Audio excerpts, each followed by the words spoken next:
Hi there, and welcome back to Grammar with Kelsey. Today we're taking a look at the present perfect, right? So, what is it? How do we do it? So, first thing, we've got the simple past, present perfect, and present perfect progressive. What the heck? Very confusing. Let's see if we can make it a little bit easier. So, the simple past. I went to Paris last month. Right? You've seen this before. You probably use this. I went to Paris last month. She liked him when she was in high school. Okay. So these are events that started and ended in the past, right? So went last month. It's finished. Liked in high school, right? Doesn't like him anymore. We're not in Paris anymore. Okay. So for the simple past, we use the simple past. For our verb, when it happened is important. You could say, I went to Paris. That's fine. But we often add phrases like last month, when she was in high school, using time markers like yesterday, last, ago, 3 years ago, when I was in high school, right? So this should be pretty familiar to you. So present perfect does two different things. The first one looks a lot like simple past. We use it for finished past actions. So I have been to Paris. Have you been to Paris? Right? Our have becomes our question word. She has already read that book. I haven't seen that movie. So all of these events start and finish in the past. Present perfect, however, gives us a feeling of things happening more than once or over a long time, right? So I have been to Paris. Maybe they went 2 or 3 times. Maybe they lived in Paris for a couple of years, right? So there's a feeling of repeated or duration. We use has, have been, has, haven't, plus the past participle. So if you're not comfortable with the past participle, now is the time to kind of brush up, do some memory games, try to remember, especially our irregular verbs, right? Be, go, fly, right? Eat. Okay, so have, past participle, has, past participle, haven't, past participle, right? Okay. For this one, when it happened isn't important, right? It's more important that it happened. Okay. We use time markers like already, right? She has already read the book. Okay. Right. So quick review. Simple past. When it happened is important. Often we use time markers to show it. Present perfect. Okay. Has, have, plus the past participle. When it happened is not important. Okay. We use it in 2 ways. Things that are finished in the past and things that started in the past continue to the present and may continue into the future. So the first one we just talked about looks like simple past.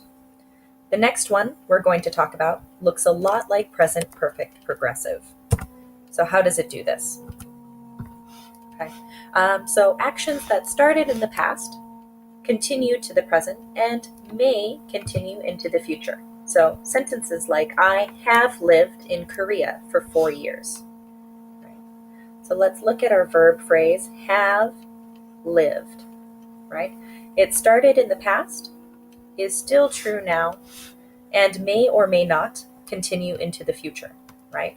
Maybe I am getting on a plane tomorrow. Maybe I am staying for 2 more years, right? I have been in Korea since 2014, right?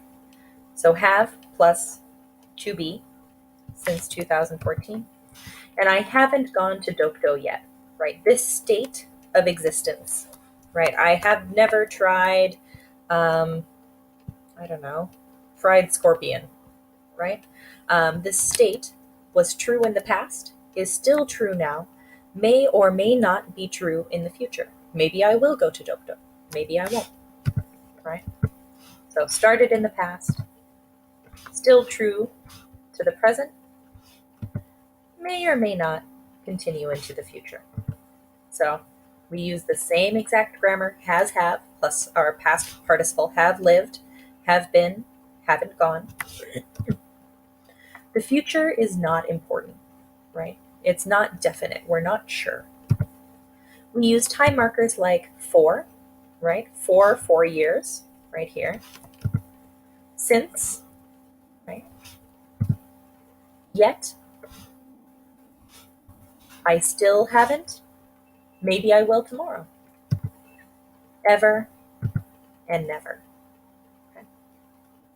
So here we have a sense, much longer sense of it repeating or happening for a longer time.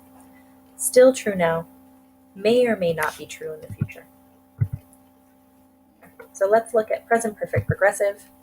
I have been living. So we add this been, and then ing, this is our progressive aspect. It happened again and again and again, or for a long time, right? Started in the past. And here, we use this to show things that definitely continue into the future, right? Whereas present perfect, we're not sure, maybe. But here, yes, I will definitely be here for another year. Okay. We use time markers like for, since, all. Okay.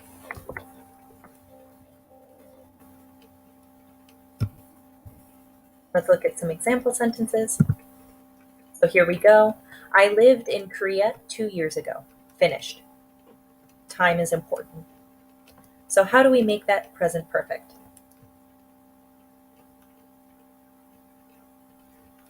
Right? So we need have or has.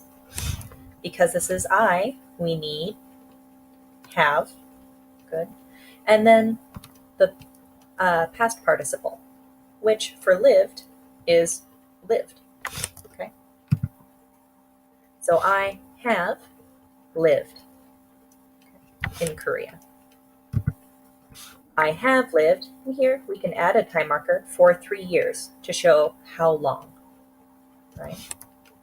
Then present perfect progressive, we add that be and ing, have been living in Korea for 3 years. Okay. We ate pizza yesterday. It's done, no more pizza. How do we change this to present perfect? So we need that have, and then the past participle of ate, which is eaten. We have eaten the pizza. The pizza is gone. Or maybe there's some left, but we have already eaten. We're not still eating. Then for present perfect progressive, we add that be and ing. So have been eating the pizza. We started in the past. We're still eating the pizza. And you know what? We're going to be eating the pizza later too. Okay, last one. He did not ride the horse, right? It was one event. It's finished. He has never ridden a horse. It's true up until now. May or may not be true in the future. And here's our have, been, ing. I haven't been riding horses lately. Maybe I fell off and I'm frightened, right? So hopefully this helps clarify those different grammar points or the verb aspects. We'll talk about this more in class and do some practice. See you next class.